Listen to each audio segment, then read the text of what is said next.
A lonely stretch of Wyoming desert. A man positions his camera. A 6 months pregnant woman tries to smile, but what she doesn't know is she's posing for her own killer. He's already assaulted and murdered before. He'll do it again. And somehow, this man ends up charming a woman on national TV. This is the story of the dating game killer and the film that tried to warn us. This is the story of Woman of the Hour.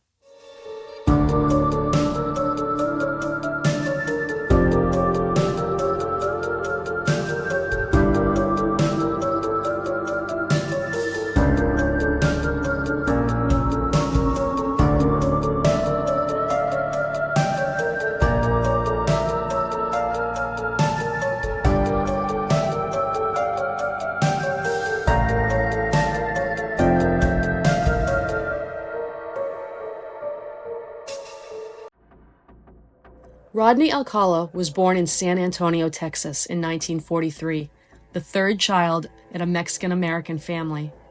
When he was just 11, his father abandoned them, forcing his mother to move the family to California. By all outward appearances, Rodney was bright, charming, even gifted.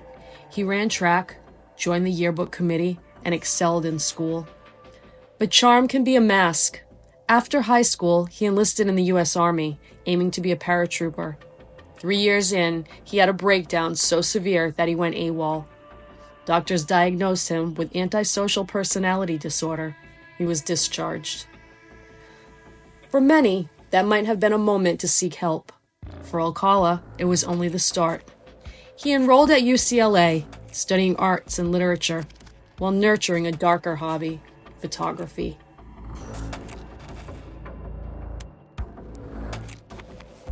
In 1968, the 25-year-old Alcala cruised a Hollywood street and spotted 8-year-old Tally Shapiro walking to school.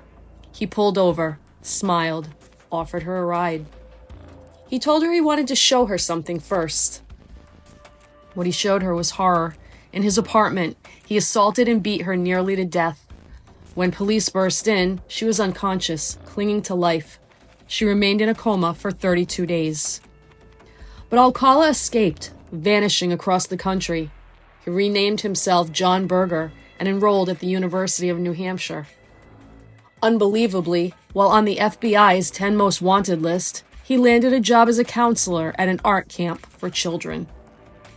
The system failed her, and it would keep failing. Alcala was eventually caught for the attack on Tally Shapiro, but prosecutors faced a problem. The traumatized girl's family fled to Mexico, refusing to let her testify. Instead of life in prison, Alcala got 34 months.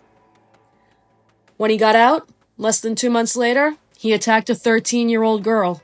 Another 2 years inside, then parole, again. By 1977, he was working as a typesetter at the Los Angeles Times. He perfected the pitch. He was a professional photographer. He could make you famous. He lured aspiring models. Many never left alive. Then, in 1978, the unthinkable happened. Rodney Alcala appeared on the hit TV show, The Dating Game. 3 bachelors behind a wall, 1 woman asking questions, and a studio audience laughing at every suggestive quip. Cheryl Bradshaw was the bachelorette that day. Alcala was charming, maybe too charming. When asked what food he'd be, he said a banana and purred, "Peel me." The audience roared.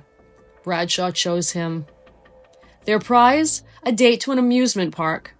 They met for drinks first. That's when everything changed. His charm evaporated. She felt something was deeply wrong. She fled before the date even started. That single gut feeling may have saved her life.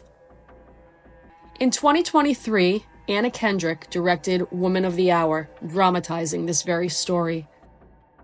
The film jumps between Alcala's calculated predation and Bradshaw's Hollywood dreams. Some details are changed. Alcala was bachelor number 1 in real life, but number 3 in the film. Bradshaw is depicted as an aspiring actress, urged by her agent to appear for publicity. It opens with that haunting photo shoot in Wyoming, a nod to Christine Thornton, 6 months pregnant, believed to have been murdered by Alcala in 1977. Kendrick's film is as much about Bradshaw's escape as it is about Alcala's monstrous double life. It asks, how did a known predator, twice convicted, land a spot on national TV? Alcala was a prolific killer. In 1971, Cornelia Crilly, 23, was beaten and strangled in New York. In 1977, Christine Thornton, pregnant at 28, killed in the Wyoming desert. Ellen Hoover, age 23, a socialite, killed in New York City. Jill Barcombe, 18, and Georgia Wickstead, 27, both killed in California. In 1978, Charlotte Lamb, age 32, was strangled with a shoelace. In 1979, Jill Parenteau, age 21, was strangled. Robin Samso was also killed at just 12 years old. Alcala even attacked 15-year-old Monique Hoyt, who miraculously escaped. Police found over 1,000 photographs in his storage unit, many explicit, many of unknown women and teens, some who may never be identified. He was eventually convicted of 7 murders, but investigators think he may have killed up to 130. Woman of the Hour isn't just a true crime drama. It's an indictment. How did a man on the FBI's most wanted list get to work with kids? How did a convicted child rapist win parole twice? How did he get on national television? Each time he was caught, the system seemed more interested in letting him go than protecting others. He was bailed out, paroled, given chance after chance to refine his lies and kill again.